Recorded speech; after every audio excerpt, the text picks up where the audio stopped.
Unas elecciones que se han producido en mitad de una pandemia, con acusaciones incluso desde la campaña electoral sobre el posible fraude en las urnas, y que, como vemos, vamos a tardar quizás unos días, quizás más también, en saber quién ha sido el ganador. Vamos a analizar con José Antonio Gurpegui. Muy buenos días. Buenos días. Catedrático de Estudios Universitarios de la Universidad de Alcalá.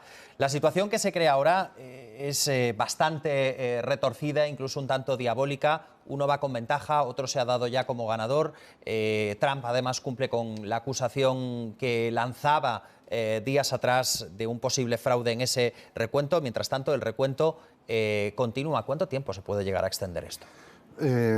Pues todo depende de Pensilvania en cuestiones en temas de recuento, que hasta el viernes tienen tiempo para recibir votos electorales que han sido enviados por correo, ¿no? Aquellos votos que fueron enviados, incluso que se demuestren en el matasellos, que fueron enviados el mismo día de la elección, son como válidos. Algo que Donald Trump obviamente va a litigar en contra de tal medida, que fue respaldada por el Supremo de Pensilvania y que, en caso de no resultarle favorable a Pensilvania, pues va a ser uno de los grandes caballos de batalla, como en otros estados, pero fundamentalmente ese, que hasta el viernes hay tiempo de recibir voto por correo, pues tenemos como mínimo 3 días. Donald Trump puede recurrir posiblemente a los mejores abogados de Estados Unidos o incluso del mundo para para poder sacar adelante esta idea, esta propuesta de recurrir los resultados electorales. Pero más allá del titular, que sí lo conocemos, él anunciaba un fraude electoral, lo decía en sus mítines, pero ¿en qué se puede amparar desde un punto de vista jurídico los abogados de Donald Trump cuando ya tengan que llegar ante un tribunal? ¿Qué razones pueden argumentar para que se haya producido un fraude electoral? Bien, pues desde recuentos de votos hasta votos que pueden resultar dudosos, hasta anomalías que ha podido haber en colegios electorales, y de hecho han estado presentes abogados en muchos de ellos, hasta incluso en Pensilvania también hay legislación que podía facultarle para impugnar esos votos, porque si bien es cierto que el Tribunal Supremo de Pensilvania asumió que esos votos eran factibles, lo que venía a decir en cierta forma, a propósito de un caso anterior, lo que venía a decir en cierta forma era que con tal premura no podía cambiarse o no podía estudiarse la legislación al respecto, y que, por tanto, dejaban que efectivamente esos votos fueran válidos. Si eso es legalmente válido o no legalmente válido, yo creo que en caso de que Trump pierda las elecciones, indudablemente eso será cuestionado y será motivo de litigio. Si las gana, pues no creo que entre en ese campo de batalla. Que nunca se sabe cuando se abre una batalla en el Supremo dónde puede terminar. ¿Dónde puede terminar? Recordemos que en el año 2000, con las famosas papeletas mariposa de Florida, tardaron 37 días. Lo contaba hace unos minutos Ana Bosch, que entre Al Gore y George Bush. Entre Gore y Bush tardaron 37 días en dar un resultado definitivo, que finalmente se adjudicó a los republicanos por 400 votos. Es decir, 400 votos fueron los responsables de que Bush Jr. fuera presidente de los Estados Unidos. Una de las claves de estas elecciones es el voto adelantado, el voto anticipado, el voto por correo. En casi todos los procesos electorales eso acostumbra a beneficiar normalmente al partido que no está en el gobierno. Suele ser un voto bastante reflexionado, que no está condicionado por los mítines del último momento, por los últimos mensajes de los candidatos, sino que es un voto, digamos, más fiel normalmente a la oposición. En un año en el que todo está marcado en este proceso electoral por la pandemia, ¿podemos atribuirle ese voto como una ventaja para Joe Biden, o realmente mucha gente lo que ha estado es asustada y seguramente buena parte de ese voto haya ido también a parar a Donald Trump?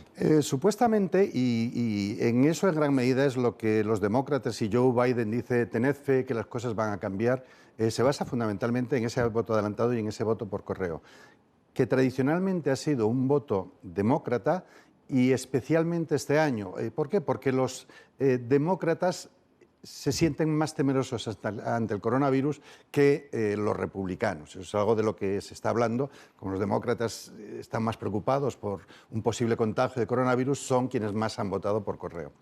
Sin embargo, los resultados que tenemos hasta ahora en distintos estados, parece que esa regla de 3 no sería tan exacta, no acaba de confirmarse. Si bien es cierto que en estados fundamentales, estoy hablando de Wisconsin o Michigan, e incluso en Nevada, que puede convertirse en el estado, los seis diputados, delegados, mejor dicho, de Nevada, pudieran al final convertirse en los auténticos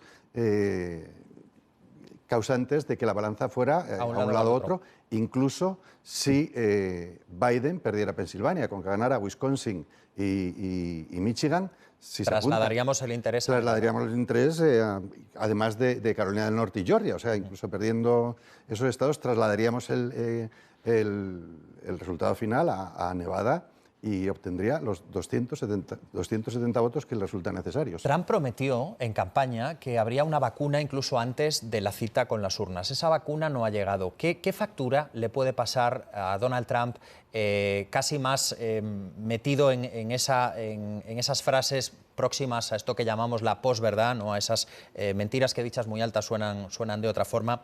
¿Qué factura le habrá pasado en las urnas la gestión de la pandemia o las promesas incumplidas o el no me voy a contagiar y contagiarse de cara a al electorado del Partido Republicano?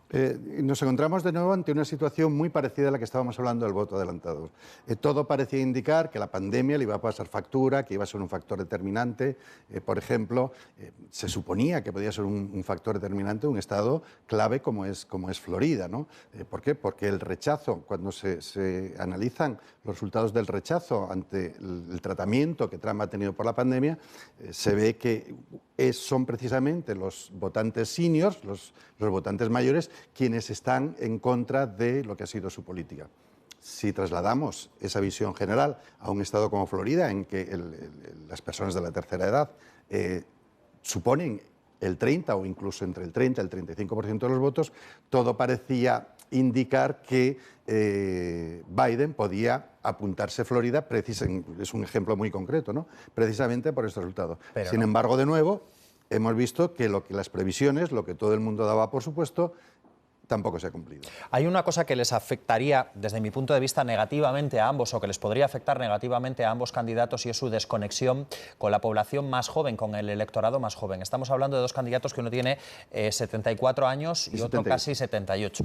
¿Realmente hay una conexión con el electorado más joven de los Estados Unidos en dos candidatos de una edad tan avanzada? Yo creo que ese va a ser uno de los... nos hemos planteado si Biden podría rematar una legislatura o no. Sí.